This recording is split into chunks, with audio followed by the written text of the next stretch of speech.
Pag gusto niya yung bahay, mababait yung mga tao, ang aliwala sa mukha niya. Nakikita mo, pubuti, may mayakas, masaya. Pero pag di ka niya feel, nakasimong siya. Hi, my loves! This is Pebbles. Today is the last day of Mama Mary Apopiyat from Cagayan. Oo, Cagayan yung yung original ni Apopiyat. Pero andito na siya sa CWL, yung member dyan sa simbahan na yung sa Senyora de Visitacion. Ayan po sila. At ayan po yung pamangkin ko. Si Yuri.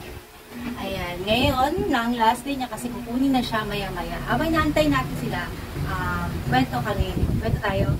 Oo. Kwento ako ng content sa inyo about kay Apopiyat. 2 months siya nag-stay sa amin dito sa house. Usually sa mga iba, 1 month. Pero kami pinagbigyan ng 2 months. So, ang swerte namin, diba? So, ngayon, kwento ko kung ano ang saan galing si Apopiyat, yung original niya. So, yan. Actually, galing siya sa Macau. Oo. Tapos dinala siya dito sa Pilipinas. Dinagay din sa Manila. Kaso, sa Manila, ayaw nila ng fierce, ayaw nila ng dark skin na Mama Mary. Gusto nila fierce. So, dinagay dito sa Norte hanggang sa 1920 ata yun eh. Tapos, yun, doon siya nag-stay sa bandang Cagayan. Tapos, nagka-miracle siya, nag-start noong 1620 ba yun? O, mga ganun. Tapos, ang dami ng miracles na nangyari dun sa Cagayan dahil kay Apopiyat. Ganon.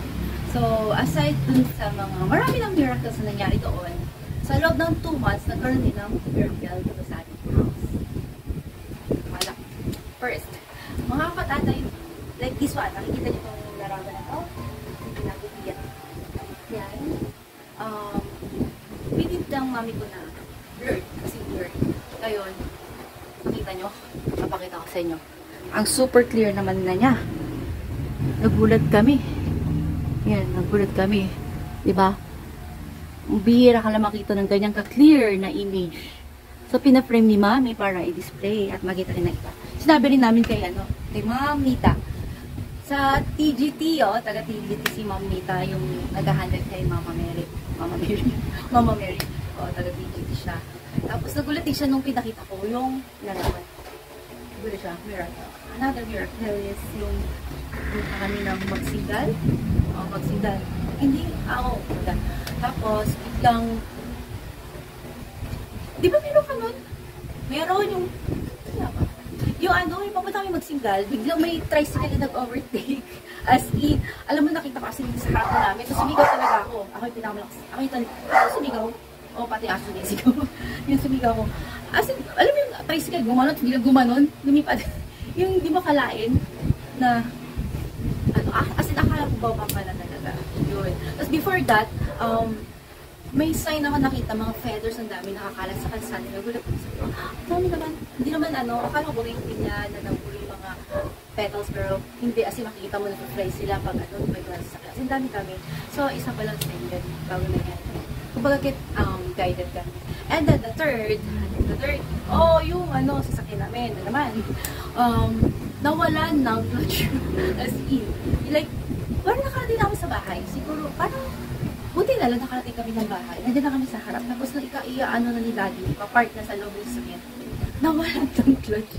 Nagulat lang. Tapos, yun, thankful kami kasi, yun, napil namin na nagay kami. And then, ano pa isa?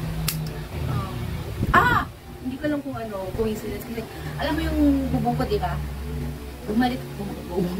Bumalik ako doon sa aking room kasi nagawa na yung tulo-tulo, hindi na waterfalls. Tapos, yung nice eyes ko yung kwarto ko na para bumalik ako doon.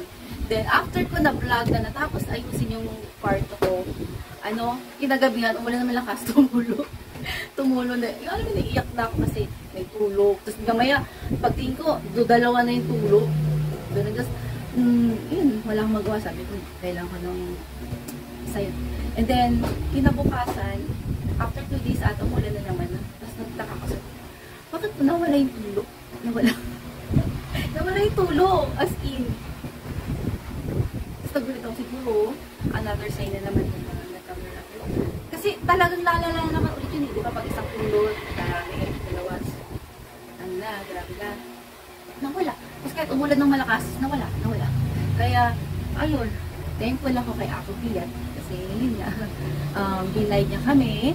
Sana, huwag sabihin sana, balik po kayo sa amin dito sa house. Kasi kukunin nilang saan siya pupunta kay Mami Tata or may bukas sa kanya. Every month, lilipat-lipat siya sa mga bahay. Pag gusto niya yung bahay, mababait yung mga tao, ang aliwala sa mukha niya. Nakikita mo, pubuti, ganyan, mayroon, masaya. Pero pag di ka niya feel, nakasimong siya. Ayan, si Ako Piat. So, salamat sa mga nabigyan ng chocolates, lalo na kay Balong at kay Ryan Rabang. Blessed kayo kasi, yun. Dito pala yung binigay niyo. Balong Steve Love. Ayan, yung nanay namin. And so, thank you for watching. Sa susunod, ulit, babalik si Ako Piat.